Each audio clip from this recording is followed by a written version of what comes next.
هەموو حەول و تێکۆشانی ئێمە بۆ بەختیاری و سەربەرزی و خۆشی گەلەکەمان تا ئەو کاتە حیزبەکەمان لە نێو گەلی کوردە نفوزی هەیە تا ئەو وەختە کە گەلی کورد پشتیوانێتی حیزبی دموکرات حەد دەمێنێتەوە و حتمەن سەر دەکەوێت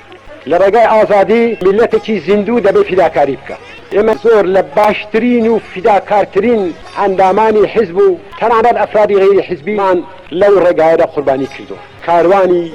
شەهیدانی کوردستان ڕۆژ بەڕۆژ ترێشتر دەبێت بەڵام میلەتێک بێنێ زیندوو بمێنێتەوە میلەتێک بێنێ نیشان بدا کە سەر بەخۆیە و لەنێو میلەتانی زیندوودا جێگای هەیە دەبێت نرخی ئازادی خۆی بدا ئازادیش لە تاریخدا نیشان دراوە کە نرخی گرانە و بێ نرخیش وەرناگیرێت